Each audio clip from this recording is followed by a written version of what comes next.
Salut à tous, c'est Cédric, je suis très content de vous retrouver aujourd'hui pour cette nouvelle vidéo. Nouvelle vidéo toujours avec ce format sur le terrain, un peu vlog. Merci d'ailleurs, j'ai eu énormément de retours positifs sur ce format un petit peu différent.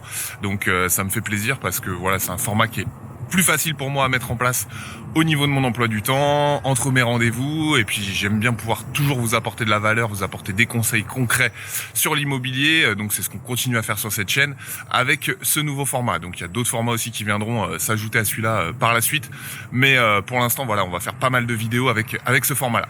Petite parenthèse, je suis actuellement juste avant une visite, là il est tôt le matin et je vais visiter donc un appartement, je suis dans le 92, là je vais essayer de vous montrer, copro qui est juste derrière, je sais pas si on voit très bien.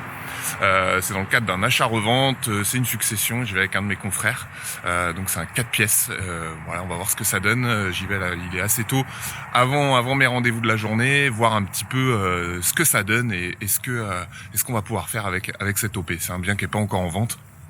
Donc on va voir tout ça. C'est pas de ça que je voudrais vous parler aujourd'hui. Aujourd'hui, on va malgré tout parler de copropriété et on va principalement parler d'un problème qui fait peur à tout le monde, c'est les mauvais payeurs. Alors quand je dis mauvais payeurs, il s'agit pas des locataires qui payent pas les loyers, mais des mauvais payeurs, des copropriétaires qui ont des ardoises, qui ont des dettes au sein de la copropriété. Je vous explique ça parce que c'est un cas que j'ai actuellement dans une de mes copros. Je vous explique un petit peu, je remets le contexte pour que vous compreniez bien. J'ai un appartement, c'est un 2 pièces dans les Yvelines, dans le 78. Pour ceux qui connaissent pas, le 78, c'est à peu près à 30 à 45 minutes de Paris. C'est un appartement que j'ai depuis un moment, ça fait 8 ans que je suis propriétaire. Donc comme je vous disais, il s'agit d'un 2 pièces de 41 mètres carrés. Et c'est dans une petite copropriété, c'est comme une petite copropriété ancienne. C'est comme une maison qui a été découpée si vous voulez. Donc c'est vraiment petite copro, petit budget. On est 8 copropriétaires dedans. Et moi, il est tout le temps loué, ça se passe hyper bien. C'est un bien qui est plutôt rentable parce qu'à l'époque, je l'avais eu à un prix défiant toute concurrence. Que j'avais eu ça à 130 000 euros et ça se loue à peu près 1 000 euros par mois. Donc voilà, en gros pour vous définir le tableau. Et moi à titre perso tout se passe bien pour cet appartement, sauf que on a un souci dans la copro et c'est un souci malheureusement qui vous arrivera forcément si vous commencez à multiplier les investissements, c'est qu'on a un mauvais payeur dans la copropriété. C'est un monsieur qui est au rez-de-chaussée et qui commence à avoir une ardoise assez conséquente, puisqu'il doit à peu près 3 000 euros aujourd'hui à la copropriété. Donc ça paraît pas forcément énorme, 3 000 euros, mais voilà, sur une petite copro, ça ampute très sérieusement le budget, et là ça met vraiment en difficulté la copropriété. En gros, voilà, c'est une personne qui paye pas ses charges. Quand il y a des travaux de copro, forcément, il paye pas. De temps en temps, il va mettre 150, 200 euros, un petit peu pour calmer le jeu. Donc c'est une personne qui, voilà, fait le mort, qui se présente jamais aux AG, on le sollicite avec des recommandés, je vous explique un petit peu les procédures qu'on a fait depuis bientôt 3 ans maintenant, donc ça fait un moment que ça dure cette histoire. Et voilà, c'est une personne qui en gros pas de son, pas d'image, il donne pas de nouvelles et il nous sort des espèces d'excuses un peu obscures, on n'y comprend pas grand chose. Bon, en gros, c'est je pense quelqu'un plutôt de malhonnête. Alors faut savoir qu'on est en pleine procédure avec, il y a eu huissier, avocat, voilà, l'idée en fait, pour faire clair, parce que je vais pas rentrer dans les détails, les procédures sont très complexes et faut avouer que en France on n'est pas hyper protégé quand on a ce genre de problème. C'est souvent la personne qui connaît très bien les lois et qui arrive à jouer un petit peu pour gagner du temps. C'est pour ça notamment qu'ils payent au fur et à mesure quelques centaines d'euros par-ci par-là. Ça leur permet de remettre à zéro les procédures. En gros, voilà, la seule possibilité que vous avez pour régler ce problème-là, soit la personne se met à repayer, paye ses dettes et ça rentre dans l'ordre, et là c'est formidable, soit souvent quand ça traîne en longueur, c'est de le forcer à vendre. Donc là ça passe par avocat, et en fait quand on le force à vendre, c'est des ventes par adjudication, des choses comme ça. Le souci qui se passe, c'est que là par exemple dans notre cas, on est sur 3 000 euros, ce qui est quand même une somme. Mais c'est une somme qui est pas assez importante pour vraiment réussir à le forcer à vendre. Faut dire la vérité. Voilà, au vu de la valeur d'un appartement qui doit valoir pas loin de 300 000 euros pour son appartement, il considère que en gros la somme est pas assez importante pour le forcer à vendre. Bon, on continue la procédure, mais globalement c'est un peu quelque chose qui est un peu voué à l'échec.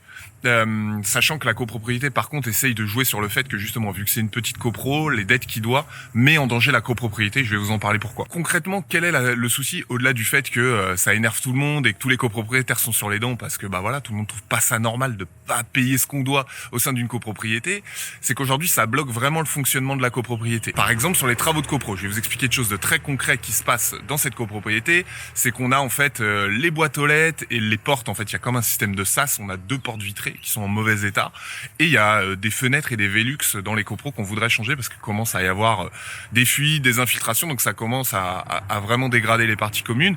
Mais tout ça, ça a un coût. On arrive quand même sur à peu près 9 000 € de travaux pour pouvoir refaire tout ça, ce qui représente comme une vraie somme pour la copro. Et les millièmes du fameux mauvais payeur sont à peu près d'un cinquième, donc 20% de ces 9 000 €.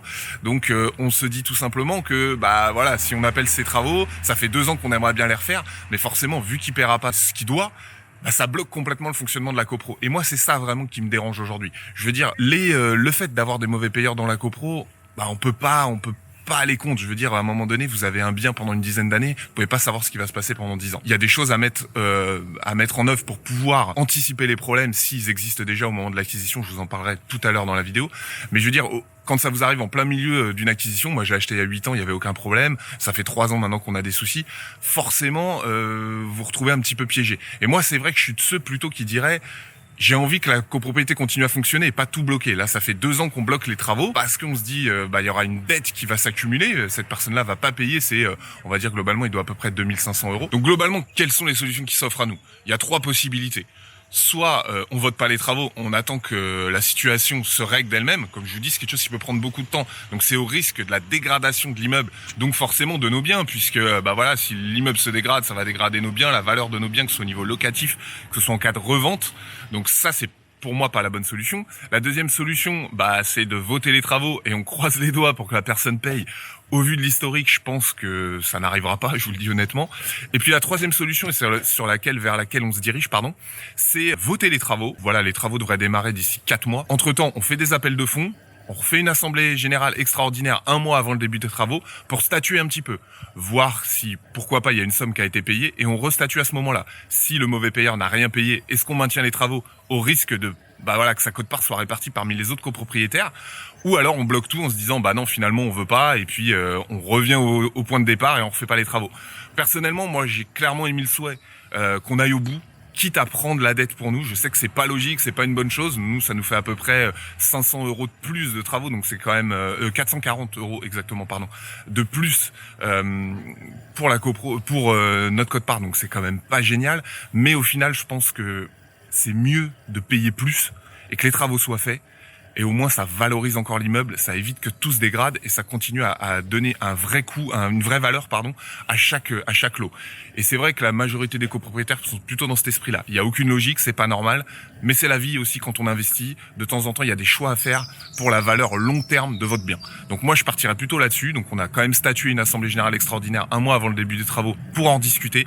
Mais moi, quoi qu'il se passe, je pense que je changerai pas d'avis. S'il faut redispatcher la dette parmi les autres copropriétaires, on le fera. C'est pas normal, c'est pas bien, mais c'est comme ça. Et au final, nos biens respectifs auront une vraie valeur. Vous l'avez compris, c'est forcément quelque chose, malheureusement, qui vous arrivera quand vous commencez à avoir pas mal de biens. Donc l'importance, encore une fois, de dégager du cash flow sur chaque bien et d'avoir une épargne de sécurité. C'est encore un exemple type, quand on investit, d'avoir un petit peu de cash de côté. Parce que là, c'est un coût, forcément, qu'on n'avait pas prévu au départ, mais qui peut arriver. Et encore une fois, c'est pour le bienfait de votre bien.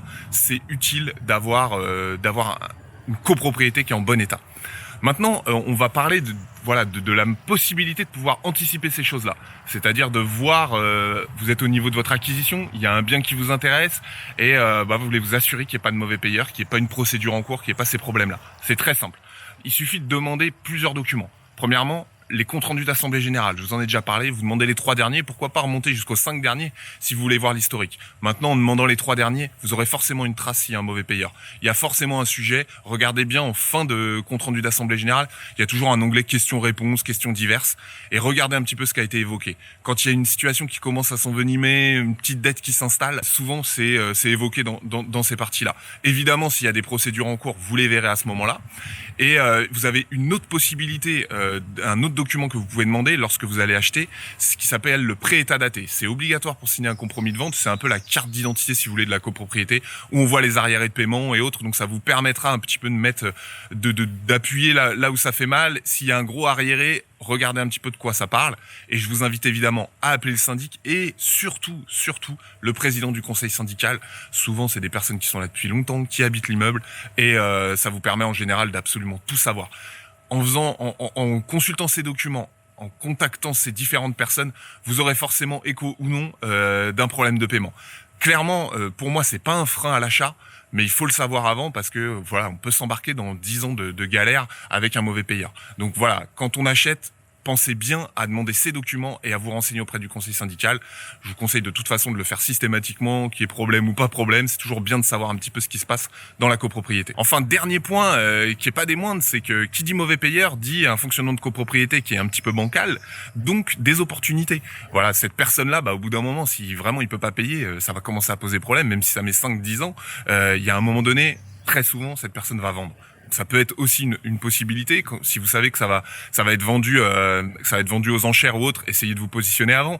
Prenez contact peut-être avec le propriétaire ou via le syndic pour dire voilà, moi ça peut m'intéresser. Souvent, il peut y avoir des belles affaires à faire dans ces cas-là. Et autre point, il y a d'autres copropriétaires qui peuvent perdre patience, c'est-à-dire se dire bon, moi j'en ai marre, tous les ans c'est le même bordel et des choses comme ça. Dites-leur, moi je suis prêt à vous acheter le bien, voir un petit peu s'il y a des possibilités d'acheter un petit peu moins cher au vu de la situation que vous connaissez avec un impayé dans l'immeuble. C'est des possibilités, franchement, voilà, faut toute opportunité est bonne à prendre, donc pensez-y. Ça peut être aussi des sources d'opportunités. Maintenant, sachez que si vous achetez un autre copropriétaire dans la copropriété où il y a un impayé, forcément vous achetez les emmerdes qui vont avec. Mais si vous l'avez à un bon prix, ça peut valoir le coup. Donc voilà, c'est tout ça qu'il faut un petit peu qu'il faut prendre en compte. Donc vous voyez, il y a pas mal de choses à faire attention, des opportunités à se créer et surtout une épargne de sécurité à avoir parce que comme je vous le dis, quand vous allez multiplier les opérations, ça vous arrivera forcément. Enfin, avant de conclure, quid de la copropriété ou des biens qui ne sont pas en copro? Ça, c'est une réelle question. Si vous achetez la copropriété, vous avez des avantages, mais forcément des inconvénients comme celui-ci. Et si vous êtes par exemple immeuble de rapport ou si vous êtes dans un marché où vous pouvez acheter des petites maisons plus grandes qui se louent, donc où il y a un marché locatif des biens individuels, ça peut être une idée parce que là pour le coup vous n'avez pas de problème d'impayé, vous êtes seul maître à bord. Donc ça c'est une réelle question, j'en ferai peut-être une vidéo un jour d'ailleurs entre la copro et les biens qui ne sont pas en copro, les opposer, ça peut être super intéressant. Dites-moi dans les commentaires si ça vous intéresse, mais là c'est vrai que c'est une question qui se pose par rapport à ce type de problème. Bon voilà un petit peu ce que je voulais vous dire, c'était une vidéo un peu à chaud là juste avant de partir en visite. Je vais y aller parce que je vois que ça fait déjà un moment que je tourne. Je vous souhaite une excellente journée. Pensez bien à vous abonner à ma chaîne et à mettre des pouces si vous aimez cette vidéo. Dans les commentaires, j'attends vos remarques, vos questions. Dites-moi si ça vous est arrivé d'avoir des problèmes d'impayés sur vos biens et dans vos copropriétés. Et je vous dis à bientôt pour la prochaine vidéo. Allez, ciao.